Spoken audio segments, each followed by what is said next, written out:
L'Afrique regorge des sites historiques fascinants. Ces 10 recommandations prouvent que l'Afrique est un continent en miniature et voire un précieux d'or.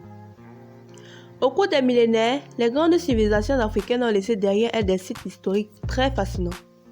Des pyramides anciennes aux églises séculaires taillées dans la roche, en passant par les châteaux, mosquées et palais, l'Afrique abrite des sites historiques spectaculaires qui sont malheureusement trop souvent négligés.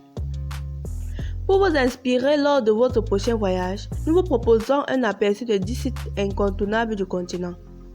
Bienvenue dans cette nouvelle vidéo. Alors, tout d'abord, si vous êtes nouveau sur la chaîne, n'hésitez pas de vous abonner et d'activer la cloche de notification pour ne pas rater nos prochaines vidéos. Alors, bon visionnage.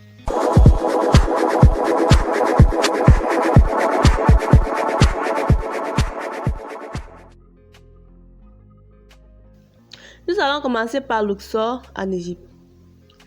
Aucune liste des sites historiques incroyables en Afrique ne pourrait être complète sans ceux présents en Afrique. Le pays est parsemé de pyramides, de statues et de monuments impressionnants qui montent à des millénaires. L'un des sites archéologiques les plus renommés de la Terre, Luxor possède d'incroyables temples et tombeaux en pierre ainsi que de magnifiques vues sur le Nil. Le point culminant incontestable est la vallée des rois. Elle renferme un nombre stupéfiant de tombeaux rupestres qui habiteraient autrefois les restes des pharaons et leurs trésors éblouissants. En Éthiopie, nous avons la Libella. Regarder pour la première fois les églises taillées dans le roc de la Libella est un moment qui restera à jamais gravé dans notre mémoire. Construite entre le 8e et le 13e siècle, la nouvelle génération est pleine de tunnels sinueux, de monuments à l'architecture élaborée et de cours majestueuses.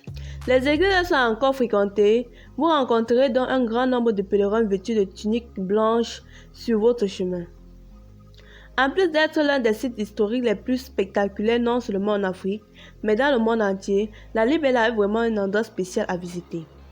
Au Ghana, nous avons le château d'Elmina. Situé sur ce que l'on appelait autrefois la Côte d'Or, le château d'Elmina a été construit par les Portugais en 1482 afin qu'ils puissent contrôler la région et dominer le commerce. Le château est un site historique important. Il s'agit du plus ancien bâtiment européen d'Afrique subsaharienne, car il a ensuite été utilisé pour emprisonner des Africains avant qu'ils ne soient envoyés à l'étranger comme les esclaves. Nous avons la grande mosquée de Djenné au Mali. Étonnante, la grande mosquée est l'un des monuments les plus célèbres du continent et elle est entièrement faite de terre, ce qui est assez remarquable. Construite au XIIIe siècle, la mosquée actuelle date de 1907 et chaque année, toute la ville se mobilise pour effectuer des réparations lors d'un festival local animé. Au Sénégal, nous avons l'île de Gorée. Située à quelques enclaves de Dakar, l'île de Gorée a un sombre passé. Les Français y ont hébergé des Africains pendant près de 300 ans avant de les envoyer à l'étranger pour une vie d'esclavage. Aujourd'hui plein de bâtiments coloniaux aux couleurs vives, l'île dégage une atmosphère décontractée et ce n'est que lorsque vous voyez les sombres donjons et les chaînes de fer que vous commencez à comprendre sa sombre histoire. Nous avons Robben Island en Afrique du Sud. Situé juste au large de Cap Town, Robben Island est l'endroit où Nelson Mandela a été emprisonné pendant 18 ans et par conséquent, c'est l'un des sites historiques les plus importants du continent. Visiter les petites cellules de la prison où les prisonniers politiques étaient détenus pendant l'apartheid est une expérience émouvante et édifiante, mais nécessaire. Au Soudan, nous avons Méoré. Bien que le Soudan ne figure pas sur la liste des destinations incontournables de beaucoup de voyageurs, le pays possède plus de pyramides que son célèbre voisin du nord et ses habitants sont particulièrement accueillants. Autrefois partie intégrante d'une civilisation florissante, les anciennes pyramides de Méoré sont l'une des attractions les plus impressionnantes du Soudan et elles ne reçoivent encore que très peu de visiteurs en raison de leur situation éloignée dans le Sahara.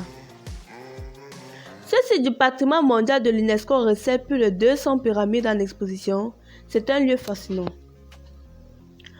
En Tanzanie, nous avons le site Kilwa. Autrefois l'une des villes les plus puissantes de la côte de l'Afrique de l'Est, Kilwa fut malheureusement détruite lorsque les Portugais bombardèrent l'île en 1503. Aujourd'hui, des ruines de palais, de bâtiments royaux et d'une belle mosquée délabrée se trouvent sur l'île, tandis que le fort bien conservé de Kilwa évoque son illustre passé.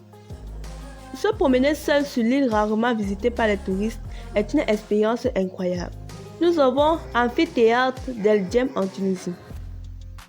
Construit par les Romains vers 238, l'amphithéâtre d'El Djem est remarquablement bien conservé et ressemble beaucoup au Colisée de Rome. Initialement, l'amphithéâtre accueillait des combats de gladiateurs et des spectacles publics. Il a ensuite servi de toile de fond pour les films comme Gladiator et Monty Python, la vie de Brian. Dirigez-vous vers El Djem au coucher du soleil ou à l'aube pour des photos envoûtantes.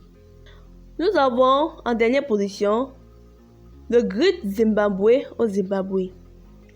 Construite entre le 6e et le 14e siècle, les vastes ruines du Grand Zimbabwe sont les plus grandes d'Afrique subsaharienne et en tant que tel, le complexe mérite certainement une visite.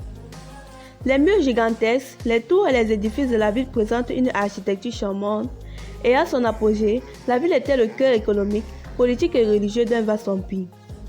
Aujourd'hui classé au patrimoine mondial de l'UNESCO, le Grand Zimbabwe est un autre joyeux cachet du continent. N'oubliez pas de vous abonner et d'activer la cloche de notification et surtout de laisser vos suggestions en commentaire. Bye et à la prochaine.